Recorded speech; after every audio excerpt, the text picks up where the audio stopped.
Dad, how many more stamps have I got to lick? Shut up, lad. You keep licking and I'll keep sticking.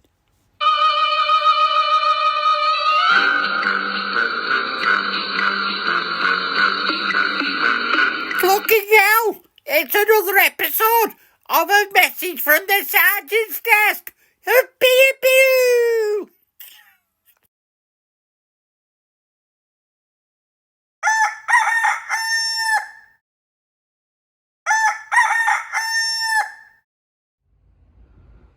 Good afternoon, one and all.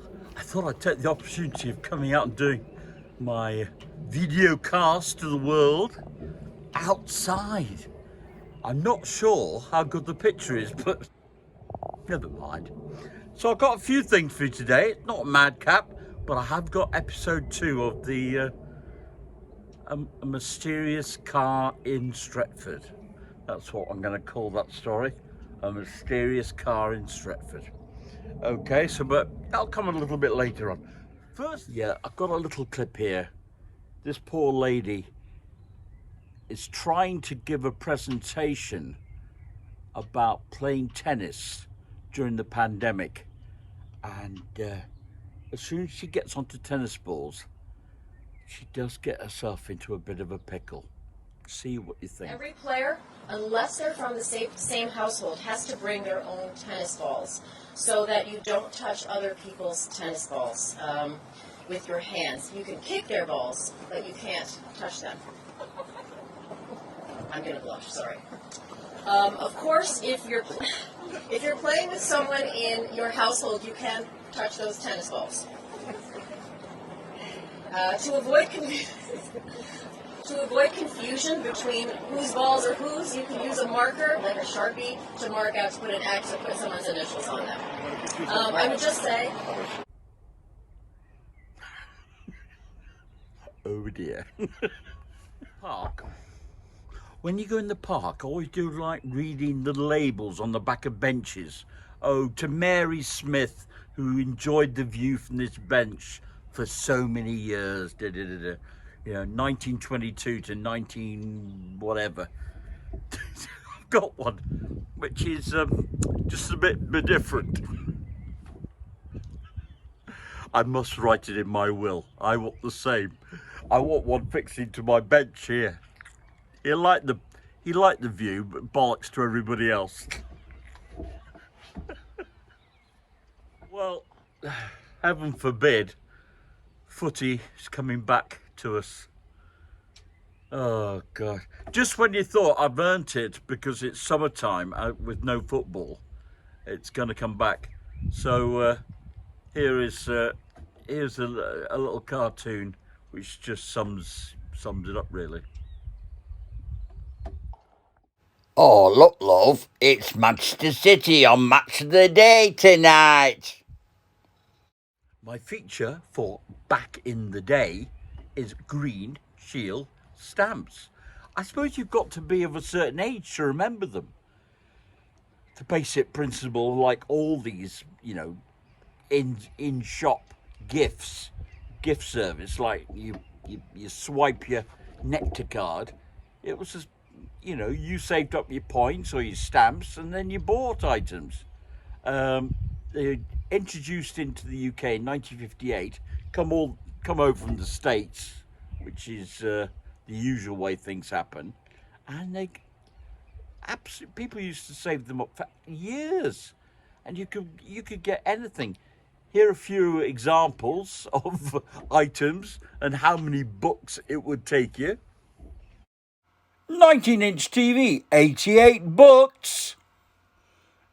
9-carat gold watch, 39.5 books.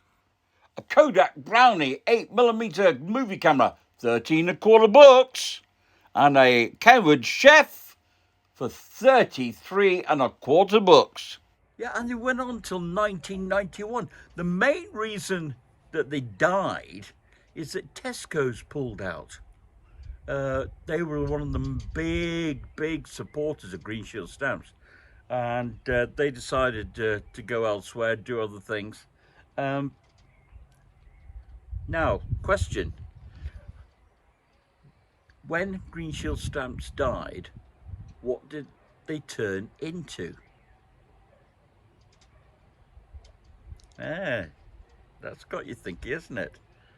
So what succeeded Green Shield stamps? The direct line. Okay. We had the results of the theme tune extravaganza from yesterday. Here they come now.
When I was a lad, when I was 8, 7 or 8, I was sent to boarding school down in Gloucestershire, and on a Sunday evening when we got a bit older, so I was probably 12, 13, we used to go to the headmaster's house on a Sunday evening, and after he read to us, I remember memorably, what did he, Animal Farm, I remember in particular. There was one book he read to us. And after, the younger lads used to be sent back to the schoolhouse, and then the older lads used to stay, the lads in their final year, and we used to stay and listen to his record collection, especially audio records. And one particular favourite of mine was Flanders and Swann. Michael Flanders and Donald Swann. Well, they've met up together before the Second World War and performed a couple of times, and then they split up and went their own ways. Unfortunately, Michael Flanders contracted polio, which left during the war years and left him in a wheelchair. 1948, a chance meeting led them to get back together, and they went on to probably have 2,000 performances all over the world together. They had a catalogue of 100 plus songs which they recorded and performed. I've got a couple of their songs that are my favourites, and I'm going to play them one on each day. And I think I'll start off today with one which was initiated by the Beeching Inquiry. Now, those of you who are familiar with their British history will know that the Beeching Inquiry involved the closure of small railway lines, and this was their homage to that, and I hope you enjoy it. Millersdale for Tideswell, Kirby Muxlow, Mal Cop and Scholar Green. No more will I go to Blandford Forum and Morty Ho. On the slow train from Midsummer Norton and Mummy Row. No churns, no porter, no cat on a seat at Chorlton come Harley or Chester the street. We won't be meeting again on the slow train. I'll travel no more from Littleton Badsy to Openshaw. At Long Santon I'll stand well clear of the doors no more.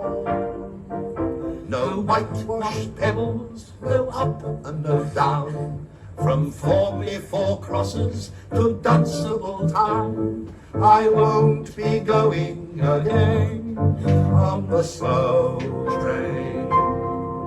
On the main line and the good siding, the grass grows high at Dog Dyke, Tumby Woodside and Trouble House Halt. The sleepers sleep at Audlam and Ambergate. No passenger waits on Chittering platform or Cheslin Hay. No one departs, no one arrives, from Selby to Goole, from St. Earth to St. Ives. They've all passed out of our lives on the slow train, on the slow train. Cockermouth for Buttermere, on the slow train. Armley Moor, Adam, Pie Hill and Summercoats, on the slow train. Windmill End,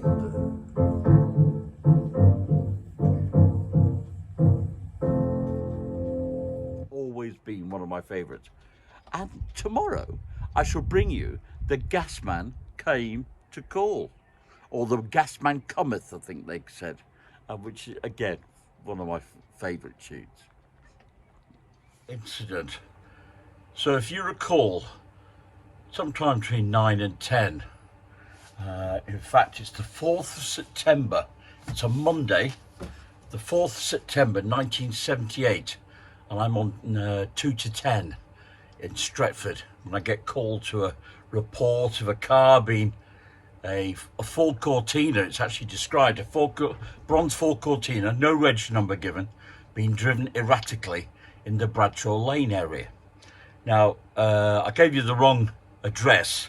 I actually land up going to number 41, where I speak to a lovely lady, Winifred, and her friend Bill, who are at the address, and she tells me a story about the next door neighbour and the car being driven in the back alley. So it's the houses, back alley, then the canal, and apparently the car's been driven around there, and she had no knowledge of him having a car. I've been in once. They seem very settled and very calm and very matter of fact. Denies being in the car, stated he was aware there was a car in the area, but he had nothing to do with it. I then returned to the other house, speak to my colleague, who was a friend of the people who lived there, well, an acquaintance, and also she gives me some further information about a taxi plate. So that's where we're up to. We haven't found the car at the moment. We don't know what the situation is with the car. So it would appear that we've got a stolen car, and these two fellas. Davidson Watson is one of them, one of the guys. He's a younger guy. He's in fact, let me just check here.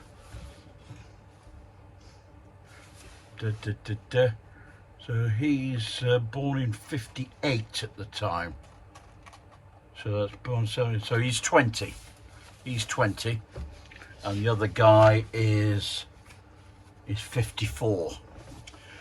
So they're sitting together in the house watching Holocaust. Right, so episode 2, I return to the house.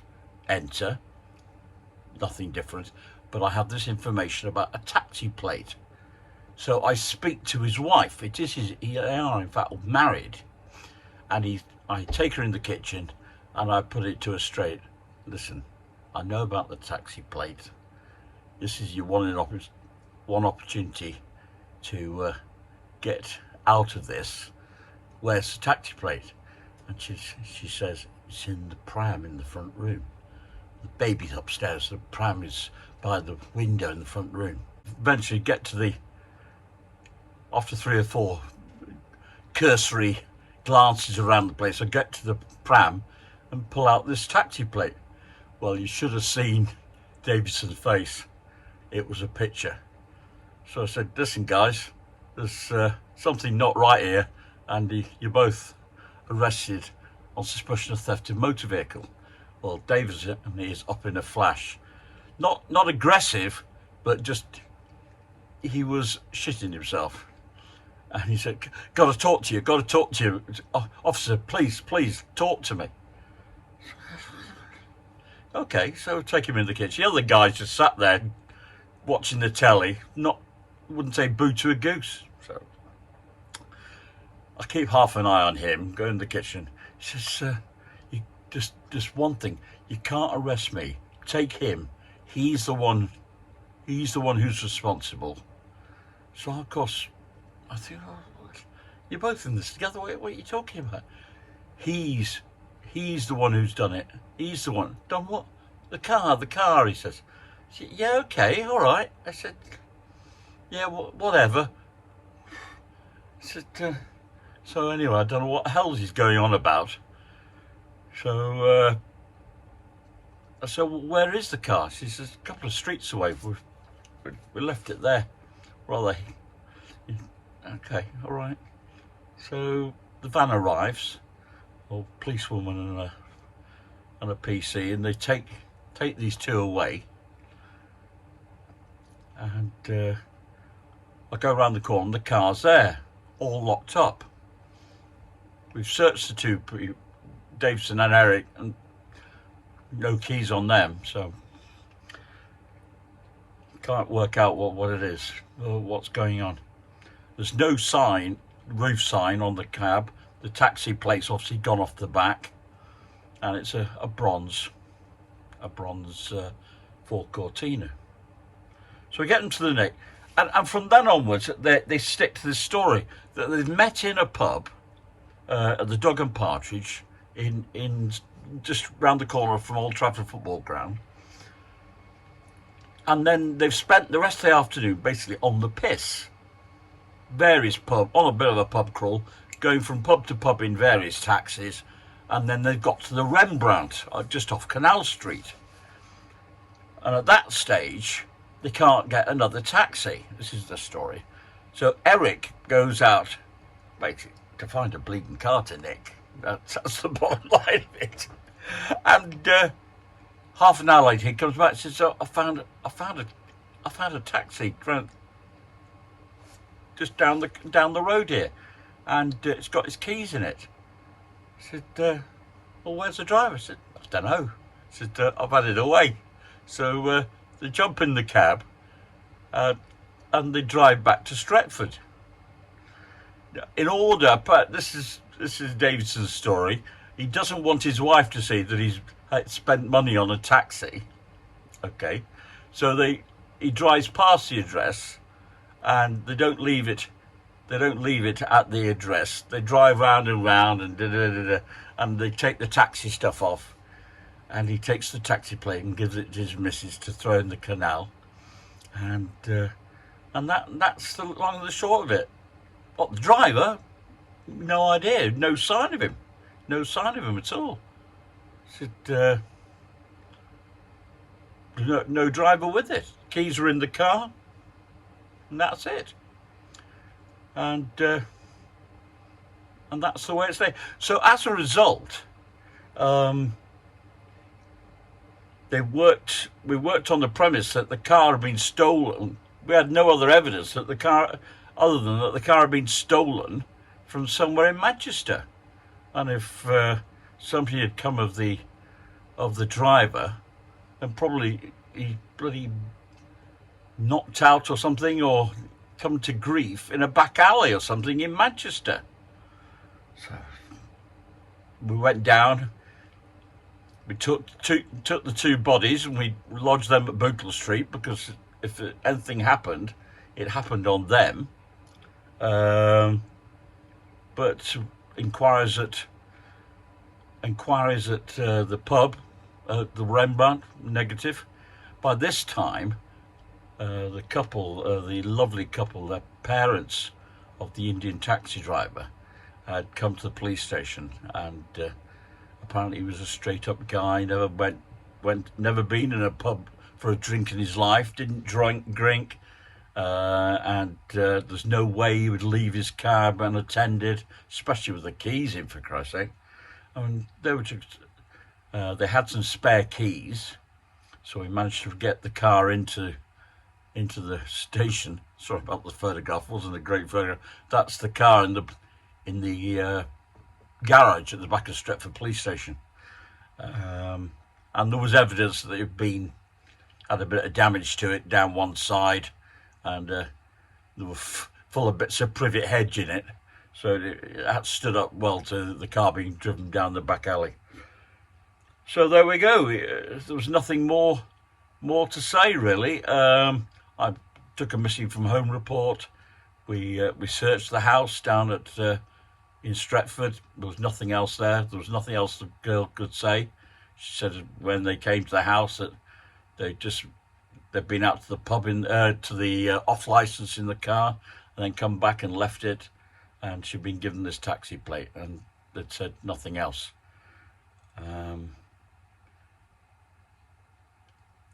From the taxi company, a company called G-Tax, they were based in Stretford, they said that the taxi had been called for. Somebody called Bill had called for a taxi to go to the Rembrandt. Now this suddenly looked a bit strange. There's a very big coincidence here. And the car had been ordered to go to the Rembrandt and to take two people to 1043 10th Street in Trafford Park. Inquiries at that address initially didn't connect it with these two, and other than the fact that it was more than a coincidence that this taxi had been called for from the Rembrandt, that was all there was. But eventually it was decided that there was nothing on the A division for these guys. They were not satisfied, so they got shipped back to Stretford again. And I eventually went off at 7 o'clock in the morning and wrote a report out and everything, and that was it. So I woke in the morning, woke in the afternoon, and went back into work for 2 o'clock, and to discover that all had been revealed.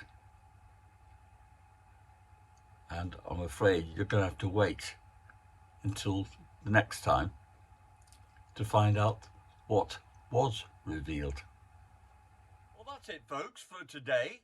It's been a funny old day. I've been a bit tired on and off. Done a bit of shopping for my ex. Got a few plants for her, which are very, very pretty. And she's done a lovely job. I mean, I'll take my hat off to her.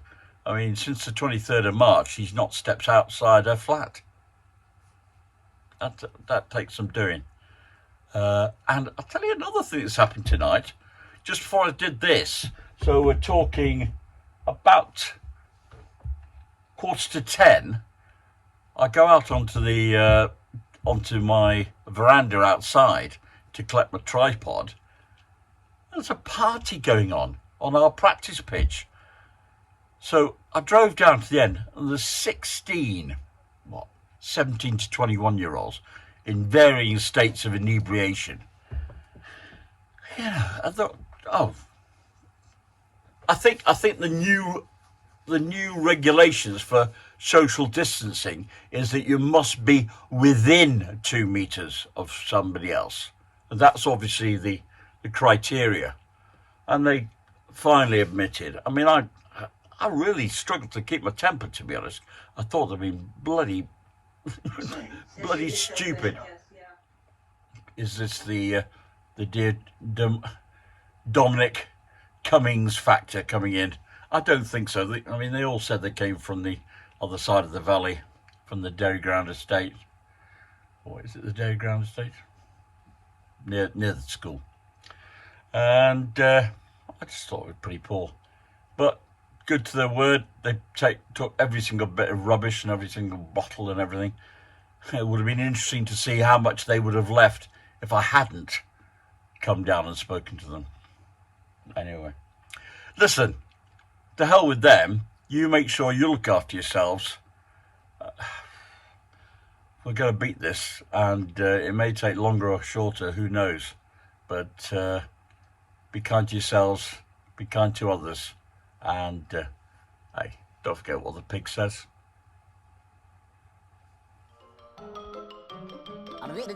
That's all, folks.